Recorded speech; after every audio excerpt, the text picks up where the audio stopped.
Ouais, donc demain, il va y avoir un moment qui est extrêmement particulier et qui est extrêmement inquiétant, à mon avis, de ce glissement vers une dictature américaine qui est ce rassemblement en Virginie qui a été un mystère, hein, qui a flirté depuis quelques jours, qui flottait là comme ça dans l'actualité, qui a commencé scoop par scoop en nous expliquant que XF avait convoqué tous les généraux, amiraux de l'armée américaine en Virginie, du côté de Quantico, et que on ne savait pas on ne savait pas ce qui allait se passer, quelle était la raison.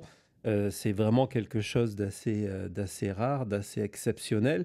En principe, aujourd'hui, on utilise des technologies modernes comme les conférences, les visioconférences pour ce genre de choses. Mais là, non, on avait demandé, les généraux avaient reçu avec leurs aides ces convocations-là, sans aucune indication sur la raison pour laquelle ils étaient tous convoqués en masse aux États-Unis. Assez ironiquement, c'est quelque chose qui va coûter des millions de dollars, cet événement-là, parce qu'on fait voler ces généraux qui étaient en position à travers le monde pour qu'ils se retrouvent tous Hmm. demain. Et Donc, protégé, c'est vrai, j'ai même pas pensé à ce exactement, côté-là. en termes de protection, parce que imaginez si vous êtes un ennemi de l'Amérique, vous allez voir dans le même lieu Tout le monde. non seulement tout l'état-major de l'armée américaine, le nouveau ministre de la guerre, Pete Hegseth, parce qu'au début ça devait être que Pete Hegseth, et puis Donald Trump. On va y revenir. Donc jour après jour, on en a entendu un petit peu plus. On s'est dit, bah tiens, en fait non, non, non, non, c'est rien de grave, c'est juste Pete Hegseth qui veut faire un discours pour leur rappeler les nouvelles valeurs de l'armée américaine. Là, on s'est dit, waouh, les nouvelles valeurs de l'armée américaine, et de faire venir tous ces généraux-là, c'est quand même assez fou. Puis on dit, ne vous inquiétez pas, ça va être filmé et puis après, ça va être poussé par la Maison-Blanche. Et entre-temps, de Washington, montait cette rumeur que en fait, c'était pas Pete Hegseth qui allait parler aux généraux, mais que ça allait être Donald Trump. Que, en fait, on s'était rendu compte que c'était quelque chose que l'on ne pouvait pas annoncer comme ça. Hmm. On s'est dit non, il faut préparer l'opinion. On va lancer le sujet, hein. Je vous rappelais cette stratégie du spaghetti en disant ben voilà, on va voir comment les gens réagissent à cette réunion exceptionnelle. Le public s'en fout. Cette réunion exceptionnelle qui en fait sert qu'à Pete Hegseth à parler. Le public s'en fout. Donc voilà, maintenant c'est bon, on peut dire que c'est Donald Trump. Donald Trump qui de toute façon, on lui a posé la question vendredi quand ce n'était pas encore officiel qu'il serait là. Quand on lui a dit est-ce que vous allez participer, il a dit ah non, mais moi j'aimerais bien si on m'invite. Hein, Ça, si on ça, ça c'est m'invite. du classique, on a déjà entendu celui-là, hein. C'est du classique Donald Trump. Et donc, on a appris que Donald Trump sera là et que, en plus de ça, Donald Trump allait dire un discours devant tous ces généraux. C'est en fait le but de la chose, c'est ce moment-là. Je vais vous expliquer pourquoi dans quelques secondes. Et donc, évidemment, il y a des questions de protection parce que vous allez avoir tous les généraux américains dans un même lieu, le ministre de la guerre, une partie du cabinet Trump qui va être là, et Trump lui-même, protection et coût, à la veille, on va y revenir peut-être si vous le décidez un petit peu plus tard, à la veille d'un possible shutdown. Shutdown qui fait d'ailleurs dire à certains que euh, s'il y a shutdown, les militaires auront des difficultés à prendre leur billet retour à ce moment-là, selon comment ça se passe. À suivre. Et évidemment, à partir du moment où Trump est arrivé, ce qu'on craignait déjà lorsque l'on a su que XF allait faire filmer, qu'il allait créer un clip, entre guillemets, la compagnie, entre petites parenthèses, la compagnie de production qui fait tous les spots de XF. Et si vous êtes sur si vous êtes sur Fox News, si vous êtes sur son compte X, il y a des spots à la gloire de XF quasiment au quotidien. Ben, cette compagnie appartient à sa femme. Hein. Donc voilà, c'est... Donc, ça reste dans la famille. De corruption, conflit d'intérêt. Non, ok. Non, ça n'existe plus sous l'administration Trump. C'était avant avec le DEI. Mais bon, en tout cas, cette venue de Trump est inquiétante. Parce que la question, on a vu le pourquoi, hein, c'était ce que disait Reuters en disant on peut s'interroger, ce qui est une forme un petit peu hypocrite. On comprend pourquoi. L'idée ici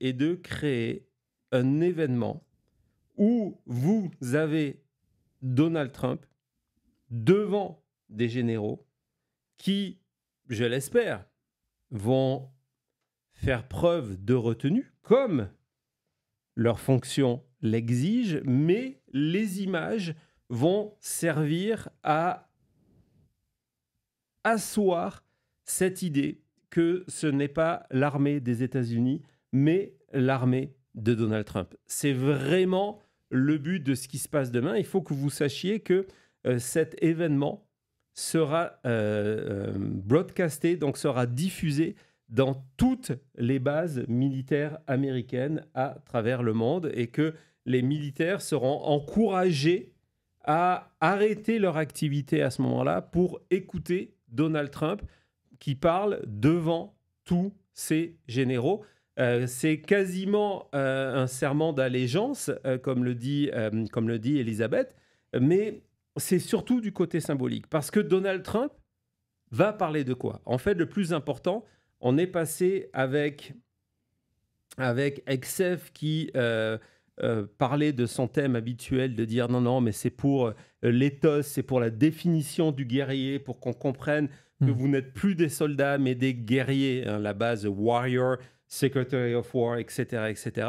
Avec Donald Trump, on est certain que d'une manière ou d'une autre, ça va être un discours politique.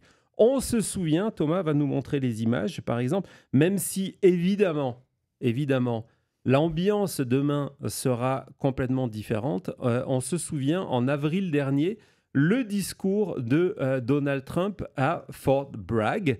Dans les coulisses, on avait appris différentes choses après ce meeting où il était venu en tant que président des États-Unis. On avait appris, pourquoi je vous fais cette précision-là, parce que parmi les choses que l'on avait appris, c'est qu'il y avait des stands qui vendaient du merch Donald Trump MAGA aux soldats, que les soldats avaient été choisis, hein, ils avaient été cast comme étant des soldats qui soutenaient Donald Trump. Et on va voir comment la Maison-Blanche avait mis ça en avant. D'abord en diffusant le film de l'arrivée, hein, ce tout petit clip, Thomas, si tu peux nous le montrer, de l'arrivée de Donald Trump. Tu peux le mettre en fond derrière pendant qu'on parle de l'arrivée de Donald Trump à Fort Bragg. Donc ça avait été diffusé par la Maison-Blanche. Hein, l'idée était vraiment de montrer que Donald Trump avait le soutien de l'armée. Et puis, ses réactions, on va écouter Donald Trump, c'est très bref, ses réactions lorsque Donald Trump, lors du discours Donald Trump, où il avait attaqué ses opposants politiques, il avait attaqué énormément Biden et également, il avait annoncé, il avait attaqué Biden sur son cancer à ce moment-là. Vas-y, Thomas. Wow, that's a beautiful sight, and it's a beautiful sight to be with you in a place called Fort Bragg.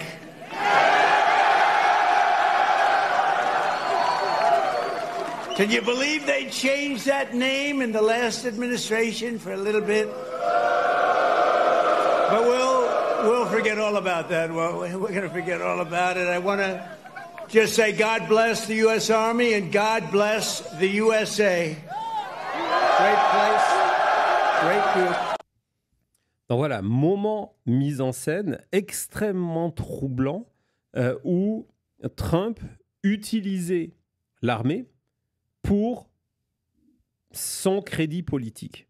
Hein, on avait déjà vécu ça. Évidemment, on n'aura pas la même réaction des militaires, mais demain, Donald Trump, j'en suis persuadé, dans son discours, va par exemple parler du Venezuela et des frappes absolument illégales contre des bateaux de pêche dans des eaux internationales.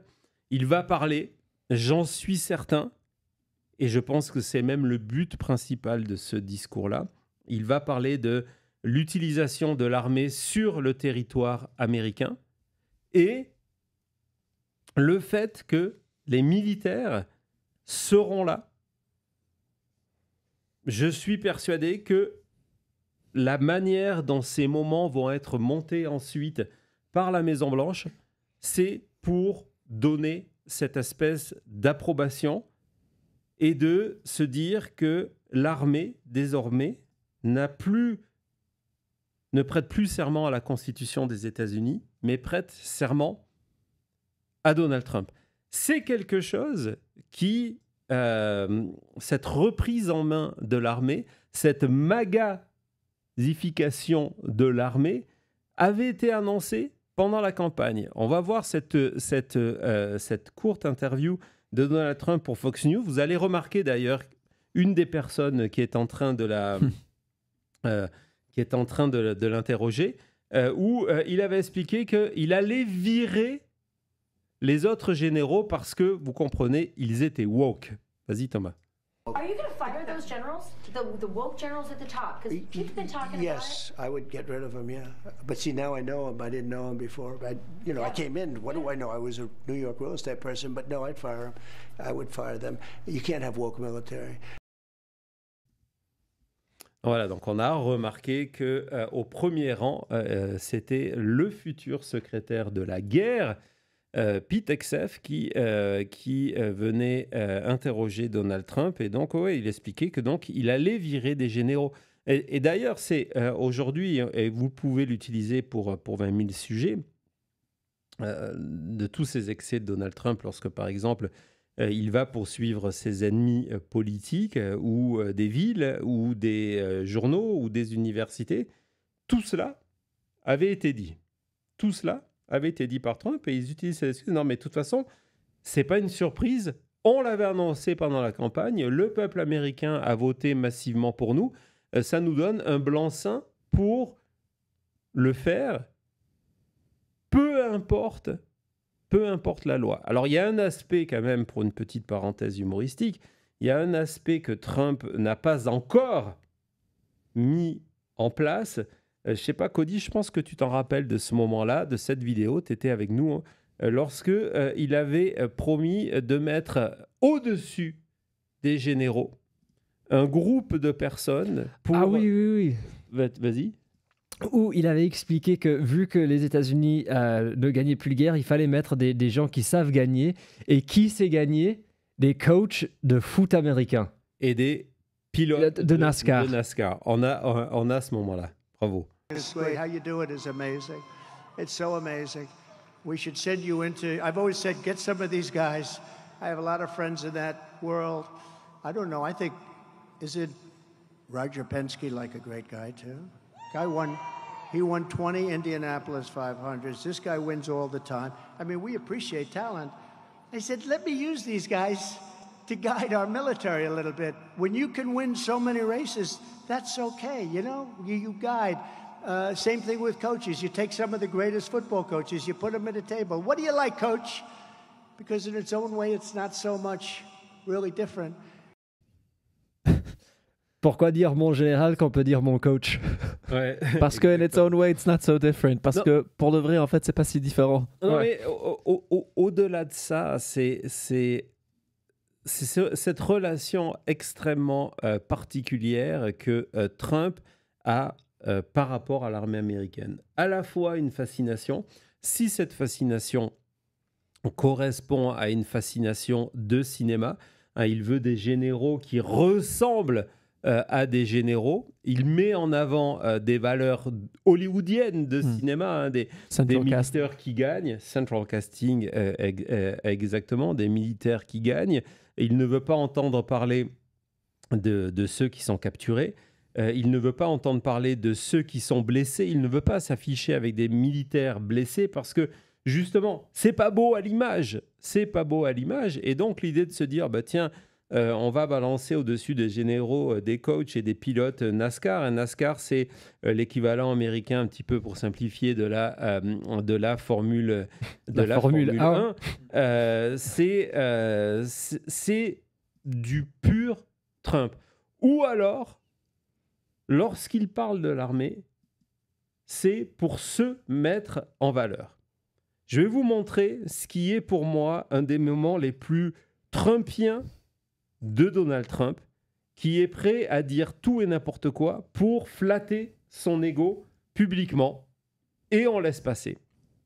La première chose, on va revenir en contexte, c'est un discours qui a été prononcé en 2023 à New York devant des républicains, et Donald Trump est en train de revenir sur le débat contre Hillary Clinton, parce que vous avez remarqué, hein, Donald Trump parle en permanence du passé, de choses, parce qu'on préfère parler du passé que des résultats actuels. Hein, c'est pour ça, c'est qu'on construit le mythe, la légende en permanence, et donc il est en train de parler du débat contre Hillary Clinton. En 2023. Nous sommes en 2023, il parle du débat de 2016, au lendemain des révélations sur cette fameuse vidéo Access Hollywood où il déclarait hors caméra, mais le micro branché, qu'en étant une star, il pouvait faire ce qu'il voulait avec les femmes, y compris les attraper par une partie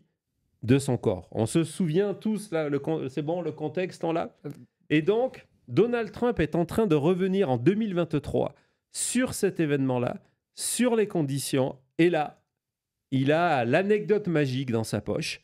Il va la sortir en nous disant, bah, écoutez, un jour, il y a un général, vraiment un très très bon, parmi les meilleurs, qui a vu ce moment-là, et voilà ce qu'il m'a dit. Vas-y Thomas.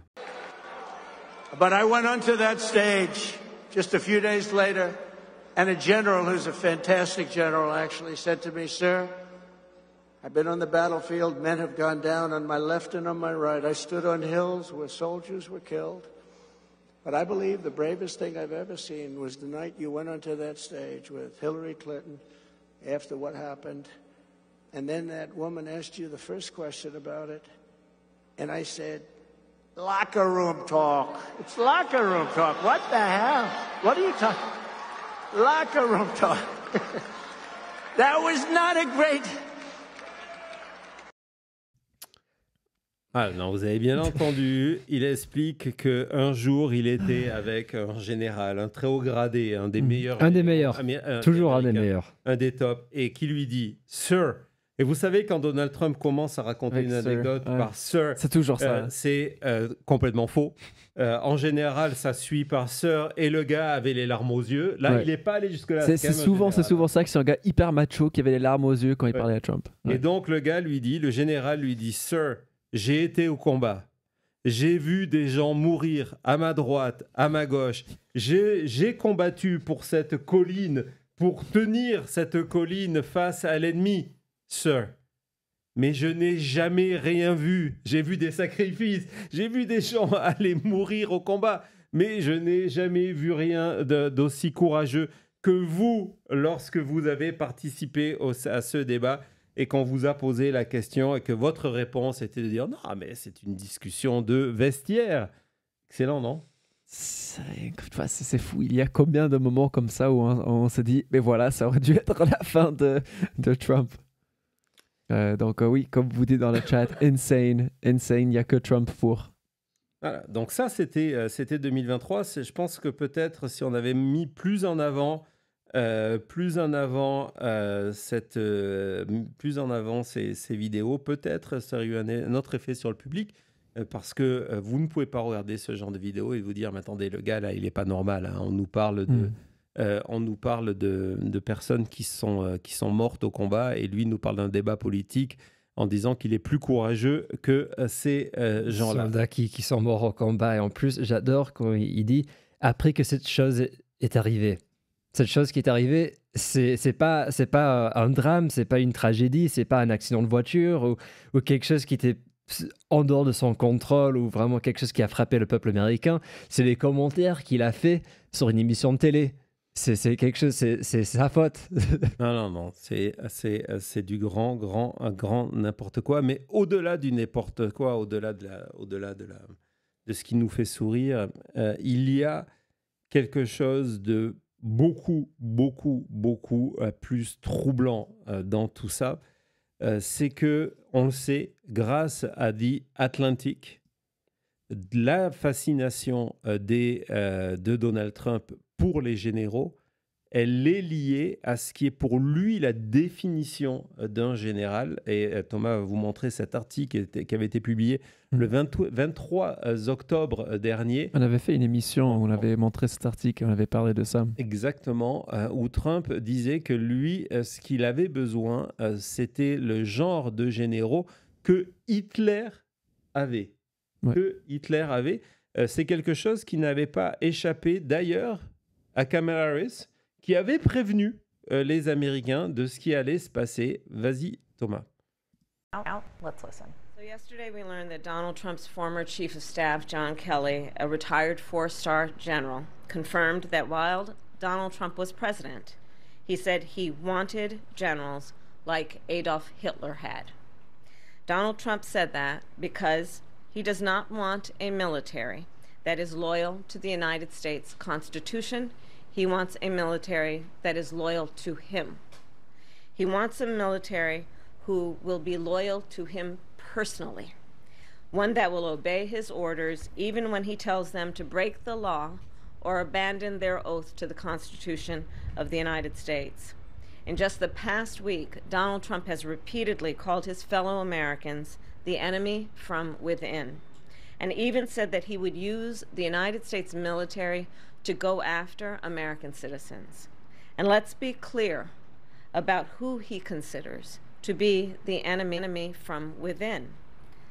Anyone who refuses to bend a knee or dares to criticize him would qualify, in his mind, as the enemy within, like judges, like journalists, like nonpartisan election officials. It is deeply troubling and incredibly dangerous that Donald Trump would invoke Adolf Hitler, the man who is responsible for the deaths of 6 million Jews and hundreds of thousands of Americans. All of this is further evidence for the American people of who Donald Trump really is. This is a window. Voilà, c'est extrêmement rageant à chaque fois d'aller retrouver des extraits de Kamala Harris. Je ne parle pas ici de la forme et du fait qu'elle n'a pas gagné l'élection présidentielle, mais de voir combien la vision était juste sur les risques que représentait Donald Trump. Et puis je vois tous vos messages. On en est exactement là, hein, lorsqu'elle dit, voilà, il veut ses généraux. Thomas, tu peux nous montrer des extraits de l'article de The Atlantic qui ne laissait planer aucun doute là-dessus. C'est que l'article de The Atlantic revient, Atlantic auquel je suis abonné, merci beaucoup. Et donc, on voit que cet article revenait à la fin de la présidence de Trump en 2020, lorsqu'il a compris qu'il était en position de perdre l'élection et qu'il a commencé à réfléchir. Cette phrase est complètement folle, celle que je vous ai soulignée en bleu, sur les avantages d'une dictature. Ouais. Les avantages d'une dictature. Et du coup, cette dictature lui permettrait d'avoir un contrôle absolu sur l'armée. Et c'est dans ce sens que lorsqu'il dit je veux les généraux, les mêmes généraux, le même style de généraux que Hitler avait, il explique que ça veut dire que ce sont des personnes qui sont totalement loyales à lui et qu'ils suivent ses ordres. Et lorsque l'on sait que depuis des mois de réunions en executive order, en mémos qui ont été fuités, on sait que l'idée est d'utiliser l'armée américaine sur le territoire américain. On en est exactement là, au cœur de cet article formidable de The Atlantic et au cœur des propos de Kamala Harris. Son désir, écoutez cette phrase-là, son désir de forcer les leaders américains de lui obéir et non plus d'obéir à la Constitution. L'article de Goldberg expliquait que c'était le thème obsessionnel de Trump en 2020. Ça aurait dû être, alors c'est très bien que le The Atlantic ait sorti cet article, mais c'était le 23 octobre, c'était à une dizaine de jours de l'élection, c'était déjà trop tard à mon avis. Ça aurait été bien que ça devienne un thème dominant de la campagne. Il y avait des généraux qui ont été témoins de ça, et on est toujours dans cette espèce de situations qui vont définir les années Biden en disant « Ok, on savait tout ça, mais nous, on respecte les règles, donc on ne va pas donner ces informations publiquement ou on ne va pas publiquement aller dans des médias condamnés par Donald Trump parce que nous sommes liés à une réserve qui est celle de notre uniforme. » Alors qu'en face, vous avez quelqu'un qui ne joue pas par rapport aux règles. Et le problème, c'est que non seulement, c'est un thème récurrent dans l'extrême droite, qu'elle soit en France ou aux États-Unis, non seulement on ne joue pas avec les règles, mais on va abuser des règles les règles sous lesquelles vous vous soumettez, en disant on sait très bien qu'un général ne va pas venir raconter non, mais effectivement, lorsque nous étions en comité privé, Donald Trump, au sein de la Maison-Blanche, a tenté plusieurs fois de dire comment on fait intervenir l'armée pour calmer des manifestants en 2020. Et lorsque Donald Trump dit et fait, dans l'interview de Fox News en disant « je vais virer les généraux woke », ça veut dire quoi? Ce sont les généraux qui se sont opposés à lui en 2020 ou qui ont aujourd'hui le profil d'être celles et ceux qui peuvent s'opposer. On les a enlevés. Et le but de demain, c'est non seulement de montrer aux généraux qu'il est en contrôle complet, que soit vous êtes dans son camp, soit vous êtes contre lui. C'est la même chose avec la justice, c'est la même chose avec les élus, c'est la même chose avec les médias, c'est la même chose avec les universités, c'est la même chose avec les cabinets de grands avocats. Soit vous êtes, et c'est la même chose avec le milieu des affaires, soit vous êtes avec Donald Trump, soit vous êtes contre Donald Trump. Et donc, moi, ce moment hier, ces moments de demain, c'est pour ça que je voulais vous en parler. Dans ma tête, aujourd'hui, la manière dont je le vois, c'est son moment Patton. Et quand je parle de Patton, donc Patton, c'était un général américain. Et je pense ici, plus directement, si vous n'avez pas vu le film, c'est un film extraordinaire qu'il faut aller voir, dont une scène d'ouverture mémorable qui est... Vas-y Thomas, montre-nous les photos de cette... Donc c'est George C. Scott qui joue le rôle du général Patton. C'est basé sur le discours qu'il va prononcer là, dans cette scène d'ouverture est basé sur une série de discours, dont un discours prononcé le 5 juin 1944, la veille du débarquement en Normandie, à des soldats de la 3e armée, lorsqu'il va évoquer dans ce discours-là le fait que l'Amérique souhaite que vous battiez, que l'Amérique doit être victorieuse. C'est un discours extrêmement pro-américain. Et lorsque on a fait ce film, George C. Scott savait tellement que cette scène allait devenir emblématique que on est dans Maintenant Cinéma. Hein.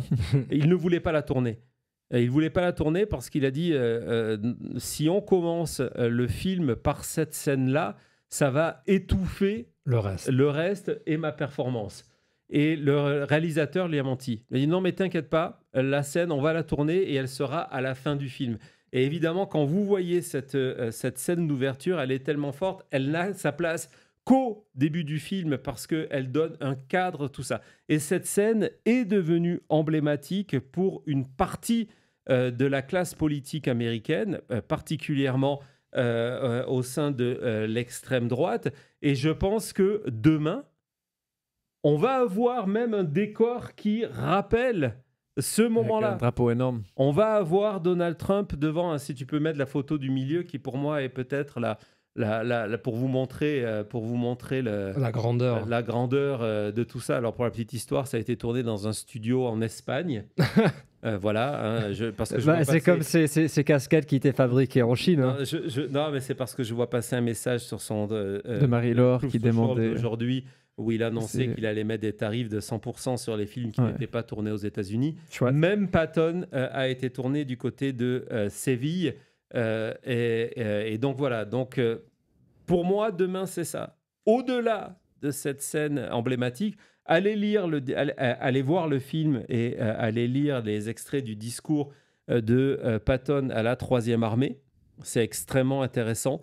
C'est un discours de motivation face à des gens qui étaient réputés de ne pas avoir peut-être l'entraînement nécessaire pour débarquer en Normandie face aux Allemands. Allez lire ce discours-là, il est extrêmement intéressant. Regardez le film, c'est vraiment un film formidable.